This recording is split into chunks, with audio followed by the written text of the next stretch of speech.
ಎಲ್ಲರಿಗೂ ನಮಸ್ತೆ ಸ್ನೇಹಿತರೆ, ನಾನು ನಿಮ್ಮ ಆಕಾಶ್ ಮಂಡಲ್. ಸ್ನೇಹಿತರೆ, ಇವತ್ತಿನ ಭದ್ರಾ ಡ್ಯಾಮ್ ವಾಟರ್ ಲೆವೆಲ್ ಎಷ್ಟಿದೆ ತಿಳ್ಕೊಬೋಣ. ಅದಕ್ಕಿಂತ ಮುಂಚೆ ನೀವಿನ್ನು ನಮ್ಮ ಚಾನಲ್ನ ಸಬ್ಸ್ಕ್ರೈಬ್ ಆಗಿಲ್ಲ ಅಂದರೆ ದಯವಿಟ್ಟು ಸಬ್ಸ್ಕ್ರೈಬ್ ಮಾಡಿ ಹಾಗೂ ಶೇರ್ ಮಾಡಿ. ಸ್ನೇಹಿತರೆ, finally good news, very very very good news. ಇವತ್ತು ಅಂದರೆ 17 July 2024 Bhadra dam water level 148 ಅಡಿ 6 ಇಂಚ್ ಆಗಿರುವಂಥದ್ದು. ಇನ್ನು 150 ಅಡಿಗೆ ಕೇವಲ 1.5 ಅಡಿ ಮಾತ್ರ ಬಾಕಿ ಇರುವಂಥದ್ದು. ಸೊ ಇನ್ನು ಇವತ್ತಿನ ಇನ್ಫ್ಲೋ ನೋಡೋದಾದರೆ 34,544 ಕ್ಯೂಸೆಕ್ ನೀರು ಇನ್ಫ್ಲೋ ಆಗಿದೆ.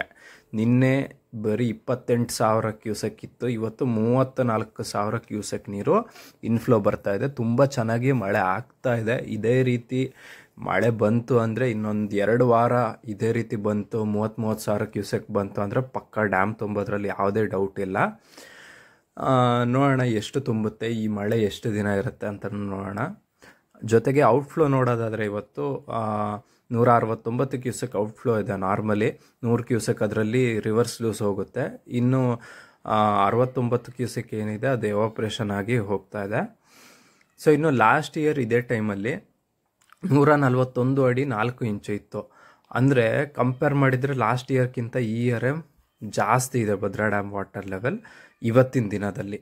ಸೊ ಹಾಗಾದರೆ ನೋಡೋಣ ಏನಾಗುತ್ತೆ ಅಂತ ನೋಡೋಣ, ಬೇಗ ತುಂಬಲಿ. ಬಟ್ ಒಂದು ಥಿಂಗ್ ಅಂತೂ ಗ್ಯಾರಂಟಿ ಹೇಳ್ತೀನಿ, 150 ಅಡಿ ಆಯಿತು ಅಂತ ಅಂದರೆ ರೈತರಿಗಂತೂ ಯಾವುದೇ ಸಮಸ್ಯೆ ಆಗಲ್ಲ. ನೀರಿನ ವಿಚಾರದಲ್ಲಿ ಯಾವುದೇ ಸಮಸ್ಯೆ ಆಗಲ್ಲ, ಇದಂತೂ 100% ಶ್ಯೂರು. ಇದು ಇವತ್ತಿನ ಭದ್ರಾ ಡ್ಯಾಮ್ನ ವಾಟರ್ ಲೆವೆಲ್ ಮಾಹಿತಿ. ಸ್ನೇಹಿತರೆ, ನೀವು ನೋಡ್ತಾ ಇರ್ಬೋದು ನಮ್ಮ ಚಾನಲ್ಲು 20,000ಗೆ ಹತ್ತಿರ ಆಗ್ತಿದೆ. ದಯವಿಟ್ಟು ಸಬ್ಸ್ಕ್ರೈಬ್ ಮಾಡ್ಕೊಳ್ಳಿ. ಧನ್ಯವಾದಗಳು.